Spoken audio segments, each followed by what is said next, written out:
Assalamualaikum warahmatullahi wabarakatuh. Bismillahirrahmanirrahim. Ashhadu an la ilaha illallah wa ashhadu anna Muhammadar Rasulullah. Allahumma salli ala Sayyidina Muhammad wa ala ali Sayyidina Muhammad. Rabbi shrah li sadri wa yassir li amri wahlul 'uqdatam min lisani yafqahu qawli. Amin. Bismillahirrahmanirrahim. Salam hormatku, salam ta'zimku selalu buat para sahabat-sahabatku tercinta, baik yang ada di dalam ataupun yang ada di luar negeri, yang ada di Thailand, yang ada di Brunei Darussalam, yang ada di Singapura, Malaysia, dan sebagainya. Juga terkhususnya bagi sahabat-sahabatku yang beragama selain Islam, salam hormatku, salam ta'zimku selalu buat Anda semua. Semoga kita selalu di dalam lindungan Allah Subhanahu wa Ta'ala. Amin ya Rabbal Alamin.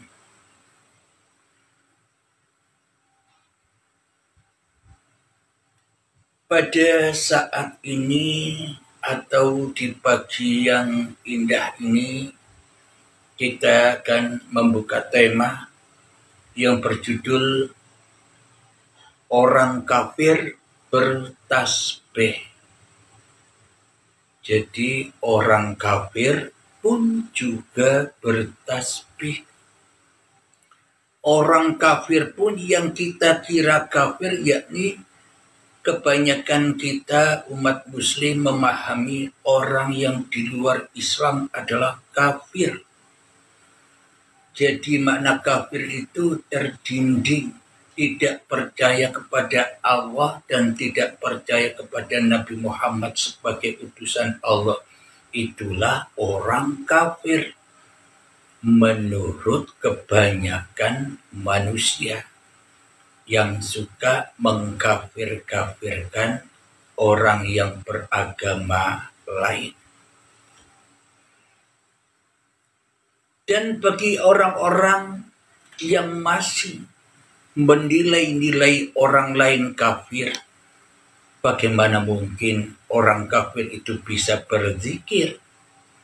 Bagaimana mungkin orang kafir itu bisa bertasbih? Wong mereka tertutup hatinya dari Allah. Wong mereka terkunci hatinya dari Tuhan yang kita pahami, yakni Tuhan yang kita pahami, Tuhan versinya manusia, Tuhan versinya umat muslim, yakni Allah. Bagaimana mungkin orang-orang kafir itu bisa bertasbih? Sementara saat ini saya membuka judul Orang Kafir Bertasbih. Ini kontradiktif dengan apa yang kita pahami selama ini. Memang judul-judul di YouTube saya, yakni Uripe Spasi Allah, memang judulnya serba kontradiktif, serba sangar, serba menakutkan. Akan tetapi realitanya, kenyataannya ya memang demikian. Tidak dipungkiri lagi. Memang keadaan hati setiap manusia, termasuk hati saya pun juga demikian. Alhamdulillahirabbil alamin. Akan tetapi yang tahu bahwa diri kita, yang tahu bahwa diri orang lain itu kafir, bukan kita. Kita jangan sok suci, kita jangan sok menilai-nilai orang lain kafir, sementara kita sendiri selama ini buta kepada kekafiran kita sendiri. Apa sih kafir itu? Kafir di sisi manusia beda dengan kafir di sisi Allah. Kalau kafir di sisi manusia adalah ketika manusia membeda-bedakan antara agamanya dengan agama orang lain. Itulah kafir versi manusia. Akan tetapi kafir yang sesungguh-sungguhnya kafir di sisi Allah, yang dimaksud Allah adalah ketika di dalam hati kita yang ada, yang wujud, yang nampak, yang hidup, yang berkuasa masih diri kita, masih diri manusia kita. Itulah yang dimaksud orang yang kafir, yang sebenar-benarnya kafir di sisi Allah. Jadi kita tidak usah sibuk menyaksikan kekafiran, kesyirikan orang lain. Kita tidak sibuk menyaksikan, melihat kekufuran agama lain. Akan tetapi persibuklah hati kita menyaksikan kisah cerita diri kita sendiri dahulu. Kita ini merendahkan orang lain, apa kita sudah benar? Kita menghinakan agama lain, apa agama kita sendiri sudah benar? Kita mensesatkan orang lain, apakah kita sudah benar-benar dapat petunjuk? Inilah yang lebih penting daripada kita melihat orang lain. Yang lebih penting adalah melihat, menengok, menggerayai, menghisap, menyaksikan nasib diri kita sendiri daripada kita sibuk menyaksikan nasib-nasib orang lain.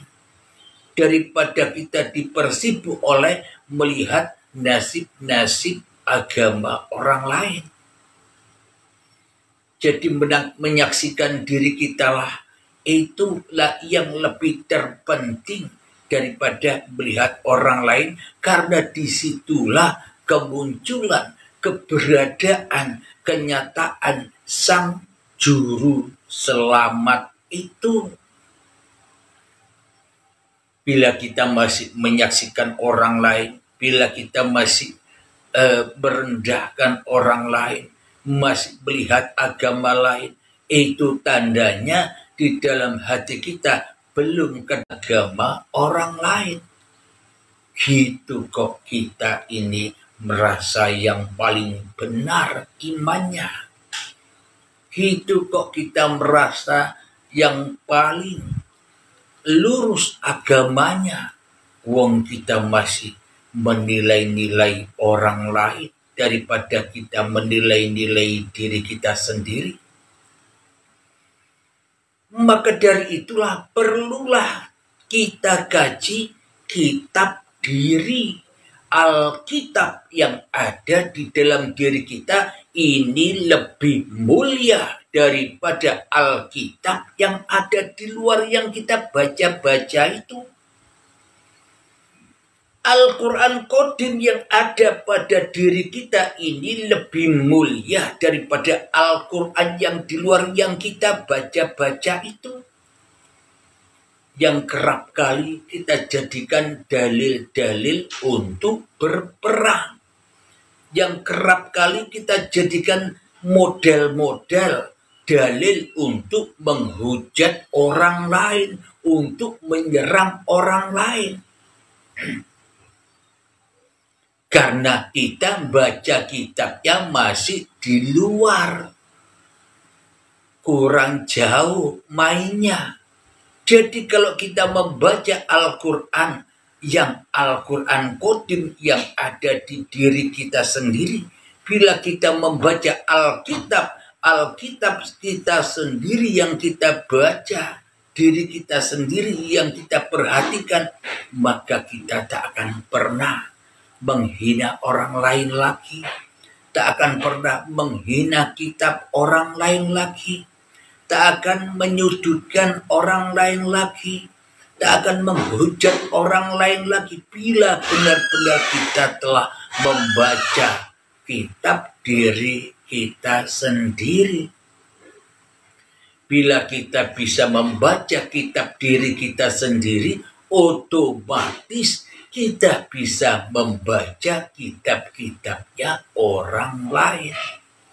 Bila kita tahu siapa diri kita ini, maka kita akan tahu siapa pula diri orang lain itu. Inilah yang dimaksud ajaran Tuhan, ajaran kasih sayang, ajaran toleransi.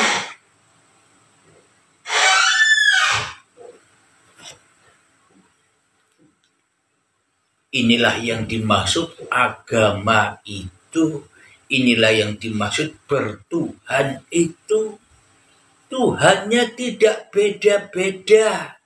Tuhan itu Maha Esa. Tapi yang membeda-bedakan Tuhan itu manusianya. Yang salah paham tentang Tuhan itu manusianya. Karena manusianya masih jadi Tuhan-Tuhan tuh di dalam dirinya sendiri. Karena manusianya belum tahu dirinya sendiri, maka ia sibuk ingin mencari tahu keberadaan orang lain. Manusia diri kita tidak tahu kejelekan diri kita sendiri, tidak mengenal kejelekan diri kita sendiri, sehingga kita mencari-cari kejelekan orang lain.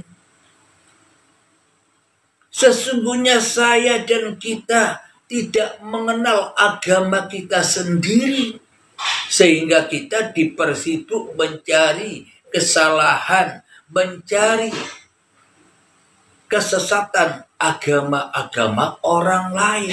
Kenapa alasannya? Karena kita tidak tahu diri kita sendiri.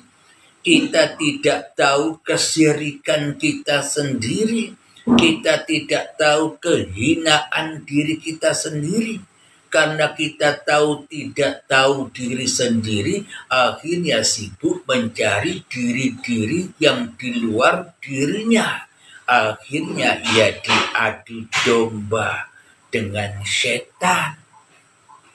Selalu menjadi permusuhan. Berargumen, berperang, dalil-dalil. Kenapa? Karena dalil yang dibaca dalilnya setan. Dalil yang di luar dirinya. Maka dari itu tak akan pernah ada selesainya peperangan ini. Tak akan ada selesainya manusia, sehingga manusia bisa berdamai dengan agama lain kalau kita masih menjadi pengikut-pengikut kitab yang di luar diri. Bila kita masih menjadi pengikut-pengikut setan, maka tak akan ada damai, tak akan ada tentram, maka tak akan ada kemakmuran di negeri ini. Wong negeri diri kita sendiri masih jarut marut, masih suka menilai-nilai, menghibah orang lain. Dirinya sendiri dijadikan Tuhan tuh, dirinya sendiri dimulia-muliakan, dirinya sendiri dimaafkan.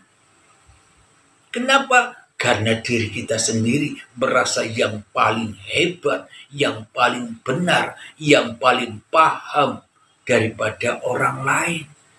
Inilah yang dimaksud kesombongan setan itu. Karena diri kita inilah setan itu, kenyataan setan itu, karena kita tidak menyadarinya. Di dalam Al-Quran, Bismillahirrahmanirrahim. Inna syaitana lakum aduwwun mubin. Sesungguhnya setan itu adalah musuh yang nyata bagimu. Jadi setan itu tidak goib menurut persangkaan kepahaman kita selama ini. Setan itu nyata, kata Tuhan. Kenapa kita masih menuduh setan itu goib? Karena diri kita, karena hawa nafsu kita tidak terima bila diri kita, bila hawa nafsu kita, bila keberadaan kita disebut dengan setan. Karena kita tidak terima bila dianggap setan. Coba Anda diperolok oleh orang lain, hei setan, marah tidak? Padahal setan tidak mau dipanggil setan, marah. Karena itulah setan tertutup, terkunci mata hatinya, sehingga tidak bisa kembali kepada Tuhannya karena kesombongannya. Alhamdulillahirrabbilalamin. Kita kembali ke tema ya, biar tidak tambah jauh. Yakni orang kafir bertasbih. Setan pun juga bertasbih. Jadi jangan dikira hanya kita saja yang bisa bertasbih. Orang Islam saja yang bisa bertasbih. Dikira orang lain, dikira agama lain tidak bisa bertasbih karena iman dan keyakinan. Karena agama dan pertuhan selama ini menurut kepahaman, keyakinan, hawa nafsu kita sendiri. Sehingga kita yang paling merasa benar dengan keimanan kita. Ini kita baca ayat Al-Quran yang di luar, guna kita aplikasikan, kita buktikan, kita masukkan ke dalam diri kita supaya menjadi Al-Quran Qadim, Al-Quran yang langgeng.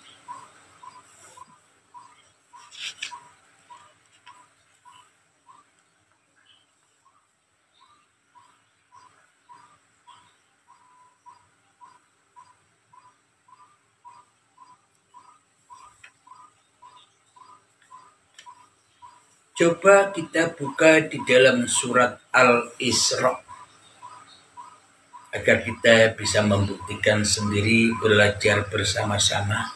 Saya juga belajar, Anda pun juga belajar, dan kita sama-sama belajar karena kedudukan kita sama di sisi Allah. Anda dan saya sama saudara, asal dari ibu kandung yang sama. Siapakah? Tanah. Dunia inilah hakikat yang sebenar-benarnya ibu kita. Dari tanahlah kita berasal, dari sang ibu pertiwilah kita berasal. Sebenarnya kita bersaudara. Jadi di muka bumi ini peluklah erat saudara-saudaramu agar engkau bisa hidup berdampingan, hidup damai dengan saudaramu. Semua manusia apapun agamanya. السبع والأرض ومن فيهن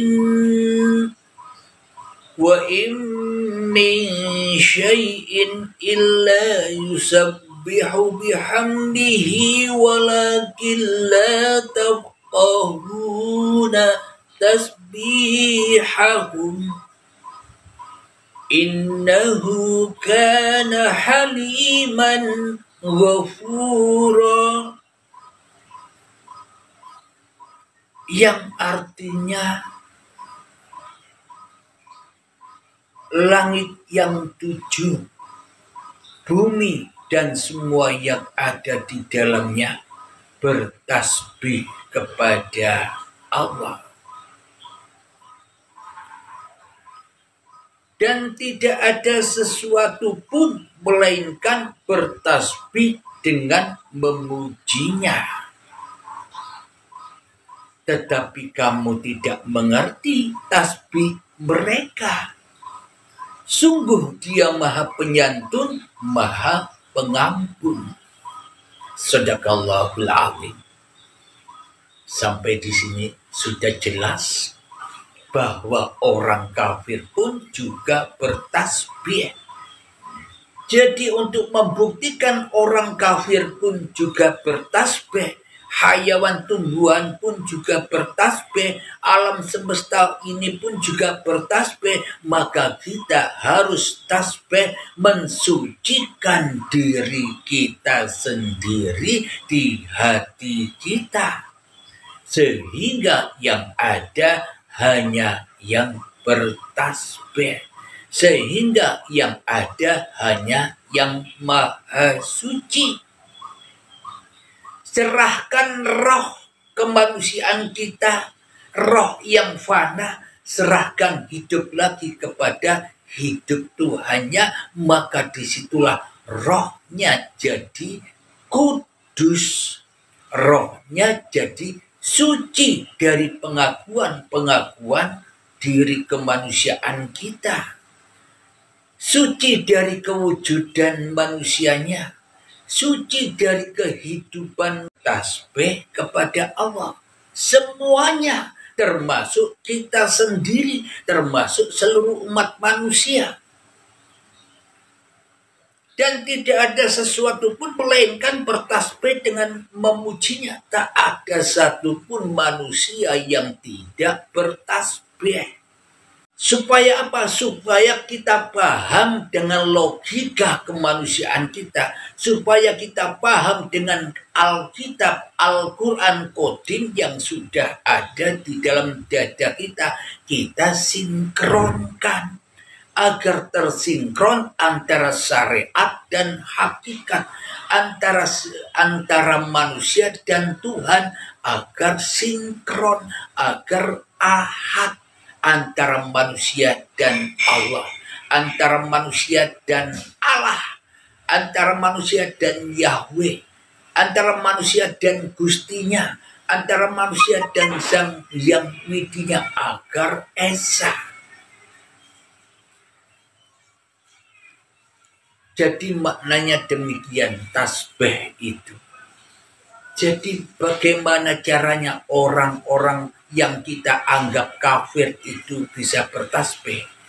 Ketika kita sudah tidak memandang diri kita sendiri, maka itulah kita bertasbih. Dan seluruh alam semesta dan isinya ini pun juga bertasbih. Bila kita sudah berserah diri kepada Sang Maha. Alhamdulillahirabbil alamin.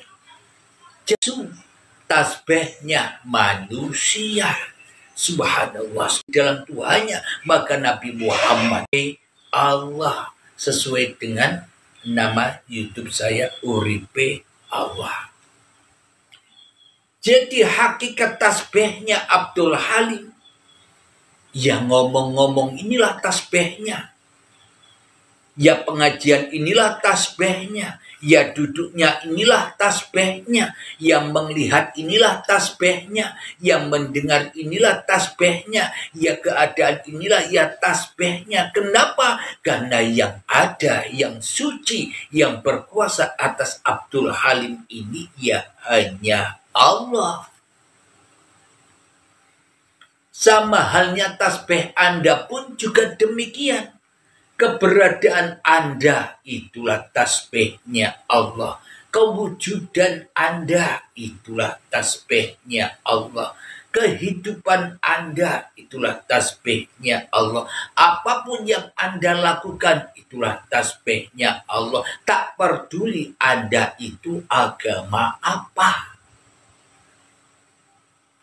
Bila kita masih mabuk agama, selamanya kita tak akan pernah bisa suci, tak akan pernah bisa tasbih. Kenapa? Karena manusianya masih mabuk agama, manusianya masih mabuk hawa nafsunya sendiri. Ya dosa terus, menanggung dosa, ya mati terus hatinya. Itulah yang menikah atau kawin, ketika ayam itu bermain Allah, karena kita hidup dengan hidupnya Allah, itulah tasbih. Maka menyaksikan apapun, menyaksikan manusia siapapun, menyaksikan agama apapun, semuanya sama-sama bertasbih. Bukan kata saya, kata Allah. Coba kita kaji lagi di Al-Isra ayat 44. Saya bacakan lagi artinya, yang artinya langit yang 7, bumi dan semua yang ada di dalamnya bertasbih kepada Allah. Jelas bukan? Gunung. Lah bagaimana cara kita menyaksikan tasbihnya orang kafir? Menurut kita, bila kita masih ada, bila kita masih merasa benar, selamanya kita tak akan pernah menyaksikan tasbihnya orang kafir. Karena kita masih merasa yang paling benar. Tidak akan pernah bisa. Jadi orang-orang yang dikehendaki Allah saja yang bisa tahu rahasia alam semesta ini. Dan yang paling mengetahui rahasia makhluk. Hanya Allah saja. Araftu Rabbi birabbi. Aku mengenal Tuhanku dengan Tuhanku.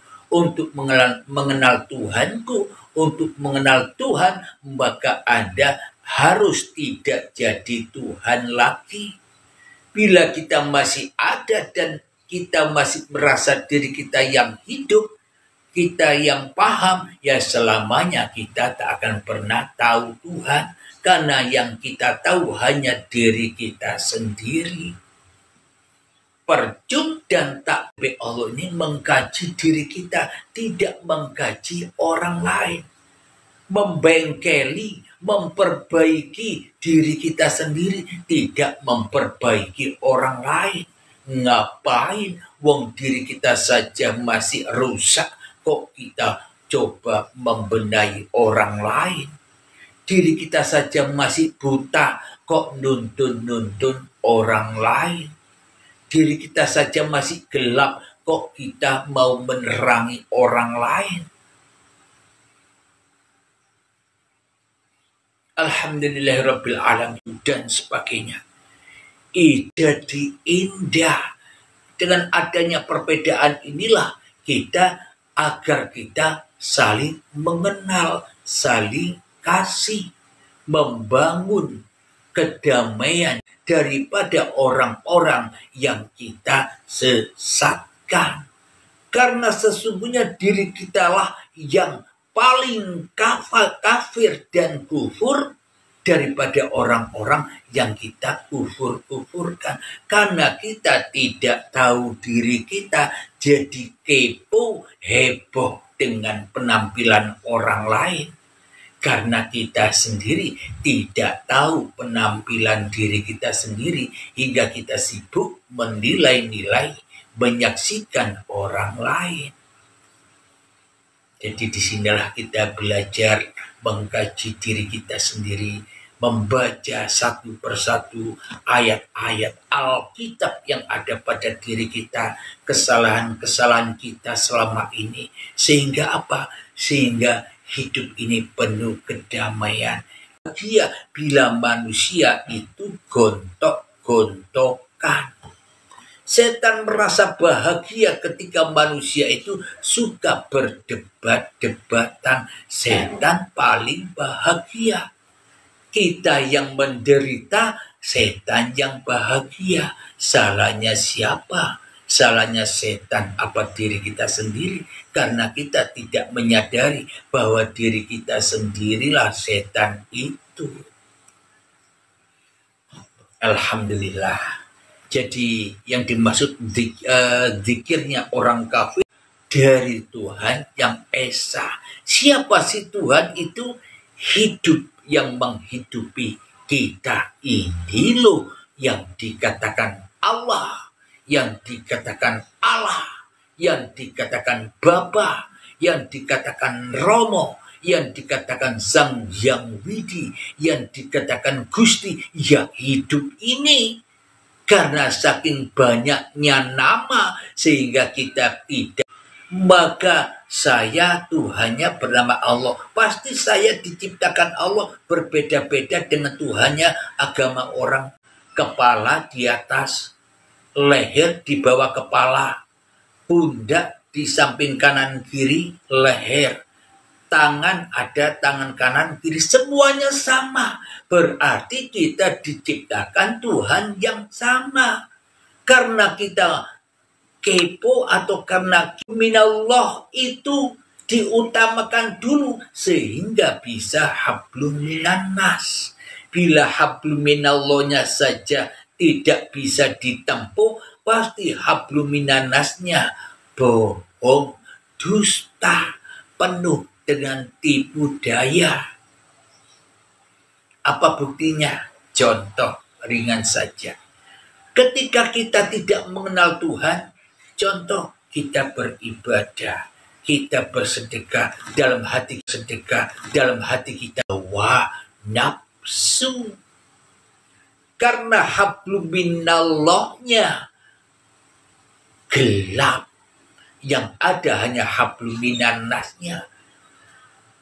Ia merasa benar dengan apa yang dikerjakannya. Joy, menikmati kehidupan ini, menikmati perbedaan ini, nikmat, mensyukuri sempurna Tuhan di dalam semua penciptaannya.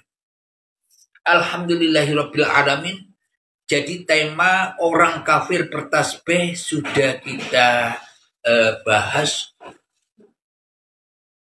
Bukti yang lain bahwa orang kafir itu pun juga bertasbih ketika kita melihat orang beragama Kristen, Nasrani, Yahudi, Majusi pergi ke tempat beribadahnya masing-masing, yaitulah tasbih. Kenapa? Di dalamnya adalah haula wala quwata illa billah. Bila bukan Allah yang memperjalankan mereka, siapa lagi? Karena manusia sesungguhnya tak bisa manusia tahu Tuhan seolah-olah manusia. Karena batuknya sudah datang, berarti disuruh berhenti dulu.